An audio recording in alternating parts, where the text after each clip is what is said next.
Assalamualaikum warahmatullahi wabarakatuh. Perkenalkan, nama saya Novi Fitriani dan di sini saya akan menjelaskan sebuah buku yang sudah saya baca yang berjudul Critical Reading in Language Education by Catherine Wollens. Buku yang berjudul Critical Reading in Language Education by Catherine Wollens ini, atau bisa kita sebut yaitu bacaan kritis dalam pendidikan bahasa. Buku ini membahas tentang membaca kritis dalam kursus pendidikan tinggi untuk siswa bahasa asing.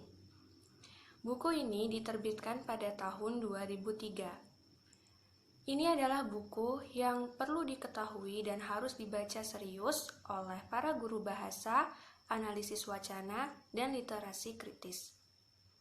Wollens meyakinkan bahwa siswa bahasa asing tidak boleh dibatasi pada teks secara linguistik sederhana atau pada diskusi yang simplastik. Dia mendemonstrasikan cara berbicara seputar teks menggunakan kerangka kerja kritis berbasis tata bahasa, memperluas dan mengembangkan kemampuan siswa untuk menggunakan bahasa Inggris. Penulis memungkinkan mahasiswa asing untuk menggunakan posisinya sebagai orang luar dalam kaitannya dengan budaya yang dominan sebagai sumber membaca teks secara kritis. Mereka bukanlah seperti ideal readers, yaitu membaca dari majalah dan teks surat kabar yang dibahas di kelas, karena tidak efektif mempelajari budaya yang diasumsikan melalui teks populer. Teks-teks populer kurang mudah diinterpelasi olehnya. Selain itu, siswa sendiri berasal dari lokasi budaya yang beragam, dan diskusi kelas mengharuskan mereka untuk mendengarkan dengan cermat agar mempertimbangkan berbagai perspektif yang ditawarkan. Penulis juga menunjukkan bagaimana negosiasi makna dan posisi ini memberikan konteks yang kaya dan merangsang bagi perkembangan bahasa. Guru bahasa di semua tingkat pendidikan akan mendapat manfaat jika menirukan praktik mengajar Wollens ini. Siswa akan terus aktif memilih teks untuk diskusi di kelas. Kerangka kerja yang disediakan Wollens memungkinkan siswa untuk melihat hal-hal dalam teks yang mungkin tidak pernah mereka lihat sebelumnya. Teks ditinjau kembali dan pemikiran siswa diberi waktu untuk berkembang dan berubah, memberi siswa wawasan tentang pandangan mereka sendiri yang akan diterima oleh diri mereka sendiri. Pembaca baru dalam analisis wacana juga diberikan pemahaman tentang tata bahasa Halliday melalui kerangka Wollens, yang juga memberikan pendekatan baru untuk tangan-tangan lama. Dia memilih dari tata bahasa aspek-aspek yang paling berguna untuk memahami teks dalam konteksnya. Kemudian dia menerapkannya, memperkenalkannya secara sistematis saat dia membangun kemampuan siswanya untuk menggunakannya sebagai alat analisis. Pada bab 5, alat-alat ini diterapkan pada diri mereka sendiri. Pada bab 6, mereka digunakan untuk membaca transkrip data kelas secara kritis, dan pada bab 7, data wawancara jurnal siswa dan protokol membaca menjadi teks untuk analisis. Ini memberikan pemahaman yang baik tentang bagaimana menggunakan kerangka kerja untuk berbagai jenis teks dan data penelitian. Di dalam buku ini ada beberapa subjudul yang akan saya beritahu penjelasannya. Yang pertama yaitu Reading as a Social Process atau membaca sebagai proses sosial. Dalam bab ini, penulis telah menyajikan kasus tentang sifat sosial membaca penulisan.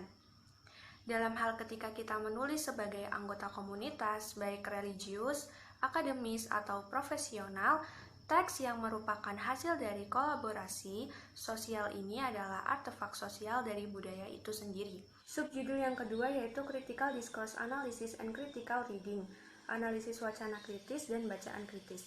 Penulis mengajukan beberapa keberatan terhadap Critical Discourse Analysis di awal bab ini.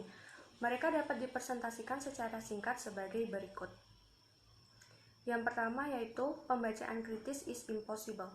Maksudnya, pembacaan kritis tidak mungkin untuk menyatakan bahwa setiap ciri linguistik tunggal membawa bobot ideologis. Yang kedua, pembacaan kritis bukan hanya tidak layak secara fundamental, yang mencoba untuk terlibat dalam hal yang tidak etis.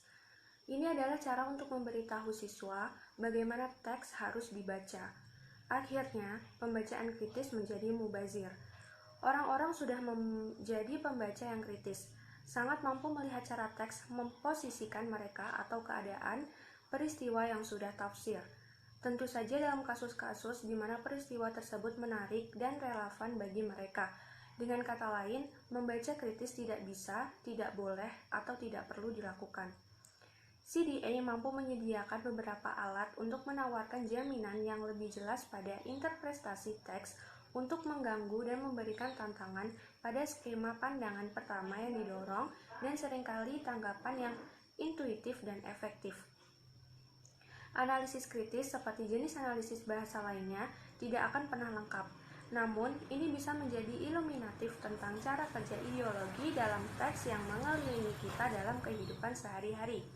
Pembacaan kritis perlu dilakukan karena ini berguna untuk pelajar bahasa kedua dan pelajar asing.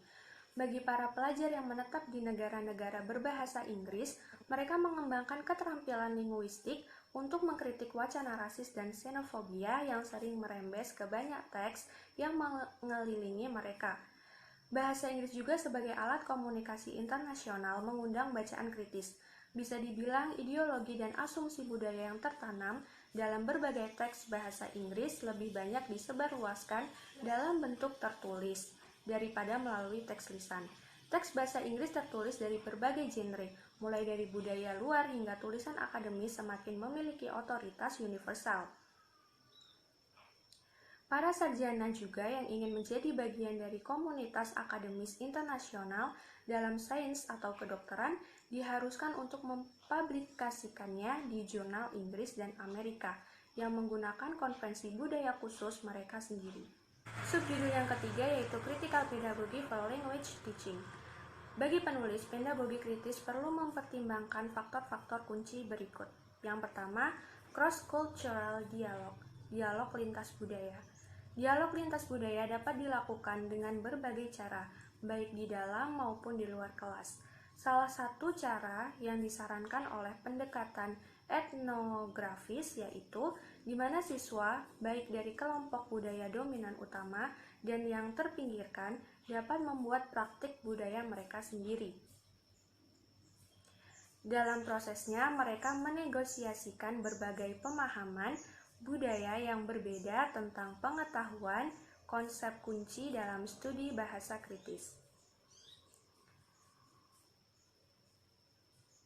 Untuk memasukkan rasisme, seksisme, dan sifat wacana diskriminatif secara lebih umum, bertujuan untuk mendapatkan jarak tertentu dari bacaan teks-teks yang mereka kenal. Umumnya tidak banyak direfleksikan saat kita menjalani kehidupan sehari-hari. Dalam kelas multikultural, keragaman bacaan menyediakan sumber daya budaya dan kritis bagi seluruh kelas. Sebaliknya, tujuan dari dialog dan pertukaran lintas budaya adalah empati dengan penindasan orang lain berdasarkan pemahaman universal tentang ketidakadilan. Selanjutnya, intervensi dan eksplisit. Intervensi dikaitkan dengan pedagogi otoriter.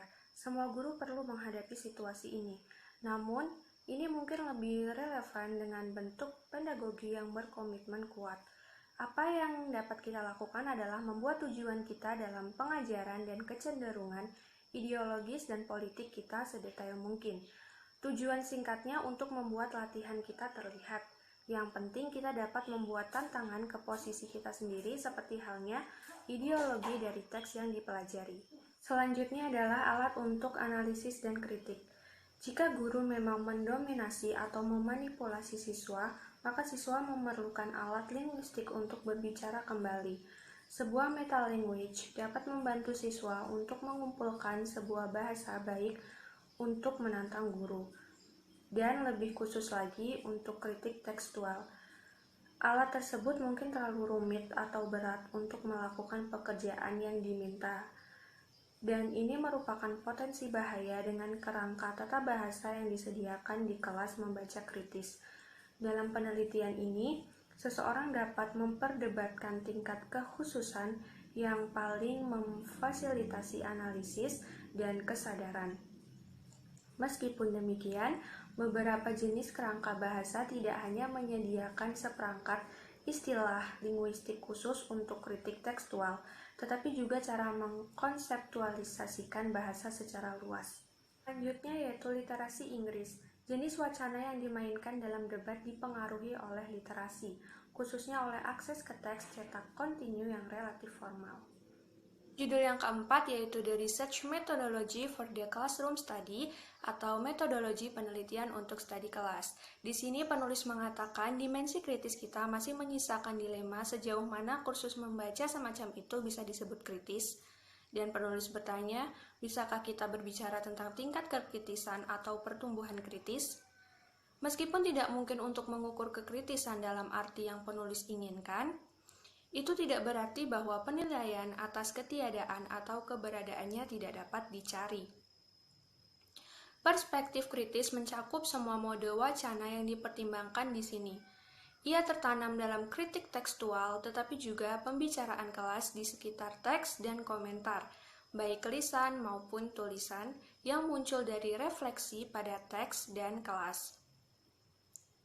Penulis mengatakan, kita mungkin berharap untuk menemukan tingkat kesadaran ini muncul bukan selama pelajaran saja, tetapi selama kesempatan pada jarak tertentu dari kelas, di mana ada kesempatan bagi peserta didik untuk merefleksikan sifat kesadaran mereka sendiri yang berkembang. Sementara pengembangan PKB secara lebih luas dan membaca kritis secara lebih spesifik adalah proyek jangka panjang. Namun, penulis ingin mengklaim peran mediasi yang kuat untuk kelas, bahwa dalam komunitas kelas siswa mulai menemukan suara pribadi yang muncul dari sosial, seperti yang disadari secara intersubjektif. Subjudul yang kelima yaitu Talk Around Text and Analysis of the Classroom Interaction. Di sini penulis menjelaskan untuk mengambil metafora dari teks yang dipelajari di bab pertama, sebagai guru, kita perlu memiliki tujuan untuk mengontrol kekuasaan. Jika kita mengambil kekuasaan sebagai dominasi semata-mata karena berada dalam otoritas dan kontrol untuk mengartikan kebijaksanaan, penggunaan sarana pemberian guru menjamin kesetaraan akses ke pembelajaran. Guru perlu menggunakan dua jenis otoritas. Satu, berdasarkan perannya yang secara kelembagaan dianggap sebagai kepala guru dalam istilah government, yaitu yang lain tentang pengetahuan dan pengalaman superiornya. Namun keduanya dapat dinegosiasikan sampai taraf tertentu. Penulis juga mengatakan kita mungkin membayangkan versi pedagogi kritis yang melibatkan pembongkaran radikal, semua bentuk kontrol guru tanpa superioritas, hak untuk berbicara yang melekat. Secara pragmatis, hal ini akan membawa kita lebih dekat ke percakapan dan pada prinsipnya juga akan membawa seseorang lebih dekat ke situasi tutur kata yang ideal yang dicirikan oleh Habermas. Seperti yang dicirikan oleh Habermas. Penulis tidak menganut versi seperti itu dalam buku ini, dengan alasan bahwa egalitarianisme yang dianggap yang secara keliru mengasumsikan bahwa siswa memiliki hak yang sama dengan guru adalah melemahkan daripada membebaskan. Terakhir, penulis berkata, apa yang dipelajari siswa dari kursus tersebut, karena penulis tidak bekerja dengan data kelas yang mungkin menunjukkan seperti apa diskusi yang baik atau pembicaraan kritis yang baik. Jadi penulis mengklaim apapun tentang pertumbuhan kesadaran dalam kasus kelas khusus ini pasti tentatif. Namun, dalam melihat secara mendalam pada interaksi kelas, mungkin ini adalah untuk mengamati saat-saat ketika siswa tampak bergerak ke arah cara pandang yang berbeda dalam melihat teks di dalam konteks sosiokultural yang lebih besar, di mana mereka beredar. Dan sebagai guru kelas, penulis tidak bisa mengklaim retrospeksi tanpa minat. Meskipun demikian, Tujuan penulis dalam meninjau kembali data interaksi kelas adalah untuk menemukan peluang yang terpenuhi dan terlewatkan untuk mengembangkan PKB yang berkembang, tidak hanya melalui pemeriksaan teks, tetapi melalui pembicaraan di kelas. Penulis mengatakan kita mungkin bisa lebih dekat dengan pengertian tentang apa yang telah dipelajari dengan bertanya kepada siswa itu sendiri. Jadi kesimpulan dari buku ini yaitu membaca kritis dalam penelitian bahasa yaitu menemukan pembelajaran yang menghubungkan teori membaca kritis dengan praktik di kelas dan menemukan jawaban pertanyaan dari apa artinya menjadi pembaca kritis dalam bahasa kedua atau bahasa asing.